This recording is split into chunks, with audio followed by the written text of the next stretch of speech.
Hello, hello. So you are probably going to notice a little bit of a shift in my content on this channel over the next couple months. And the reason for that is not because I'm giving up booktube and I'm going to go and be like a gamer or like a true crime creator, like not that kind of change. Like it's not a new era. The reason is that I'm going to be rereading a lot of books that I really love. So the change that I predict that you'll see is there's going to be a couple less book hauls. I'm kind of putting myself on a bit of a book buying ban. I know I've said this 101 times, but I swear to you, this time it's happening. I swear. Are my fingers crossed behind my back? Yes, because it's quite likely that I will still buy books, but I'm going to try and cut down a little bit. Because for me, I'm really thinking a lot about like the craft of writing, about what makes my favorite books. And the other change you'll see is that I do a video every month where I talk about the books I want to read in that month. And usually it's quite a hefty pile. And I think that those piles are going to be a little bit smaller because I am working on reading some new stuff, but also rereading. So the key word here is rereading. These are books that I want to reread in the next kind of 6 months. That's my like soft deadline. I just think that, you know, as I have matured, as I've grown up, as I've read more, as my taste has become more refined, I start to wonder whether the books that I consider to be my all-time favorites, whether the books that I at one point place so much value in, whether those are still my favorite books. And I think it's also very interesting to think about the fact that we attach nostalgia to the experience of reading certain books. Like maybe you were in a certain place when you read it. Maybe your mind was most susceptible to that content at that specific time in your life. You know, I can definitely see that that might be the case with some of these books. But more than that, it's really for me about studying these books, about thinking about what makes them great, what is it that really connected with me, and therefore, how can I be a better writer as a result of reading these novels? You know, my big goal, as I've spoken about a lot, is to become a published author. It's the thing that I've wanted since I was teeny tiny, and I used to write these books for my family. Whenever we would go on, when I say book, it was like in a notepad, but when we would go on family weekends away, like we would go camping, or I would go with my cousins to, you know, like Oxford or Stratford or somewhere in that kind of region of the UK. Basically, my cousin lives in Manchester. My aunt and uncle live in Manchester or around that area. And so growing up, when we would see them, we would like meet in the middle. And so when we would go on those weekends, I would write like a fictional retelling of the weekend where there were like demons and villains and there was witchcraft and like all of my family were kind of the heroes of the book. Like, and then I would read it to them. I don't know, they definitely didn't. They were like, oh God, here he goes again. And I used to write these little books about, I was obsessed with cranes, the machine that you use to lift heavy objects. Obsessed. When I like something, I'm not very good at just liking it. I become obsessed. Hence, I mean like exhibit A behind me. The point is that I've always wanted to write, and becoming a book critic kind of happened by accident. You know, like I went to university, studied literature, I worked in publishing, I wrote my own book, and then I was just making these videos for funsies. And now it's like my full-time thing, which is crazy and not a trajectory I really expected for myself. And the goal to be an author and to be writing books is still like number one. So with that in mind, these are 10.5 books. You'll see why I'm saying 10.5. 10.5 books that I want to reread this year, starting with Happy Hour by Marlo Granados. Now, I read this just before moving to New York, and it's all about two girls who move to New York, and they're in their 20s, and they're young and frivolous and silly, and they get into all sorts of scrapes, and it's joyous. It's just about having the most amount of fun possible and using all of your money to prolong the party and keep going out and chasing the thrills, chasing the sun in a way. I love that this book really centers joy, but the thing that's most interesting to me is its cultural, social commentary, like the way that within quite casual dialogue, they make really profound points about society as a whole. And that's something that I really hope to be able to do in my writing too, is to kind of comment on the human condition and what it's like to exist in this world. And while this is contemporary and the book that I'm working on is historical, I'm interested in how it is done cohesively with plot, you know, how you make these observations about life within a plot and how it's done naturally and feels very smooth and fluid to do that. So that's why I really want to read Happy Hour. Also, it's just an absolute rollicking time. Like, I just can't wait to reread that book and sink my teeth back into it. The book is the equivalent of like eating oysters and drinking champagne, but not really being able to afford it. Like someone else is paying, you're on someone else's card, someone else is kind of treating you. Like, that's the experience of reading this book. Another book I'd love to reread is Open Water. I read this book in one sitting. I received it for Christmas and then spent all of Boxing Day just devouring this book. It's by Caleb Azuma Nelson. I thought it was absolutely remarkable. I love the way it detailed the early stages of a relationship and that vulnerability, that fear that you feel about letting yourself go, letting yourself fall, giving yourself over so entirely to someone else. And I love the way he writes about love. And then he goes on to talk about society and social issues. And also it's really a book about masculinity. And that's something I'm really interested in exploring in my own work too. So I think that this for me is very, very inspiring. I would love to be able to write as lyrically and as poetically as this. Like, this reads like sheet music. It is just gorgeous and stunning. This next book I would say is probably the most similar to like what I'm trying to achieve. This is Hamnet by Maggie O'Farrell. Like I said, I'm writing historical fiction, and this book is exactly that. This is about Shakespeare's family, but it doesn't ever mention Shakespeare by name, so it really recenters his wife and his children. His son was called Hamnet, died very young, so it's about grief and mourning. And what I'm inspired by with this one is the way that it is still just as captivating, even though it cannot mention any modern technology. And I've spoken about this before, but one thing I find really, really interesting is Greta Gerwig talking about Little Women. She was asked, how did you make Little Women modern? And she said, I didn't make Little Women modern when I adapted it to the screen. Little Women is modern. There are parts of the script that are modern because there's just such universal experiences that people have. And so she said, what I didn't do was make it modern. What I did do is mine the text for things that are applicable to a modern audience. And I thought that was genius. And I think that's what this book does too. It kind of mines history for the moments that we can all still really connect with, and the emotions that just never change, the sentiments that just never change over time. Doesn't matter how much time has passed. So I'm very, very inspired by Maggie O'Farrell. I think she's a genius. This book, I'm a fan. I loved for its intensity. I did read at a time where it really hit the spot. It really scratched an itch that I had, where I needed something that was just about being like, life sucks right now.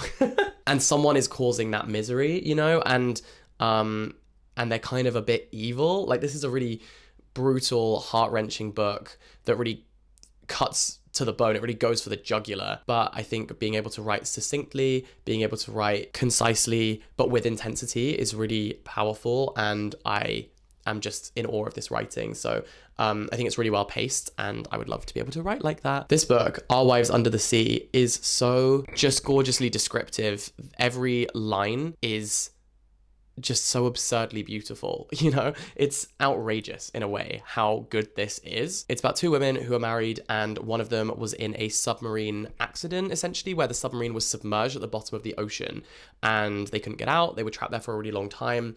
And so we're alternating between different perspectives. One where one of the wives is stuck on the submarine, and then the other perspective is a year later when her wife is trying to kind of nurse her back to health. And so it's about PTSD and suffering and not really recognizing the person that you fell in love with, but trying to, you know, catch any glimpse, any little glimmer of them that you can, and work out how your love now works in this context. But for me, what's really interesting is the dialogue, the ways that their emotions are described, the way that we feel for both characters so intensely. And I think this is so disturbing yet lucid and self-assured. Like, I would love to be able to write with this level of assurance in what I'm saying, and to have the license to be a little bit poetic and embellished and use metaphors and similes, and trust that the reader will come with me on that journey. So I think that this book does that really, really well. This book I love for the same reasons. This is Boulder by Eva Baltazar, translated by Julia Sanchez. And I would really echo what I said about the previous book. Like, so self-assured, every line could be hung in a museum. It's that good. And I think that Eva Baltazar really trusts the reader. She puts a lot of faith in the reader to be like, you're coming along this journey with me, and I know that you are willing to go down all these little tangents and think about this imagery that I'm presenting to you. in a way that's really going to land. And I think that's really special as a reader to experience that. Again, I would love to be able to write like that. This is actually my most recent read on this list. I actually only read this at the beginning of the year, but I already want to reread it and study it because I was just so caught up in loving the book and turning the pages and wanting to know what happens. And so the next time I want to really sit down and be like, okay, how does she craft these sentences? How are these metaphors established? You know, yeah, that's what I want to do. Now, I've spoken a little bit about this book that I'm working on, and it does require a lot of research. And so I'm buzzing to let you know that today's video is kindly brought to you by listening.com.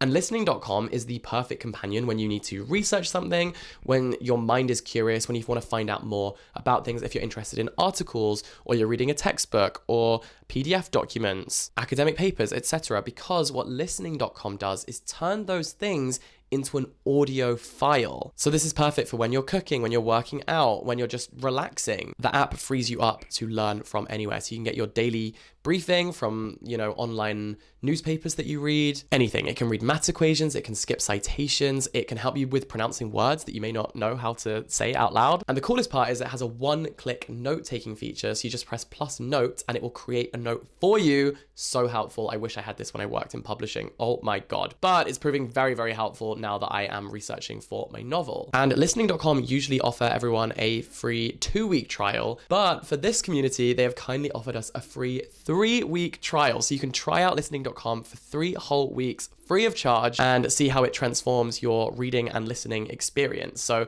check it out. I cannot recommend it enough. The link is down below. Head to listening.com/jackinthebooks to get 3 free weeks of listening.com. You're welcome. Now, this book I think is my favorite book of all time. This is Sula by Toni Morrison. I read this when I was in Japan last year and I just fell head over heels in love with it.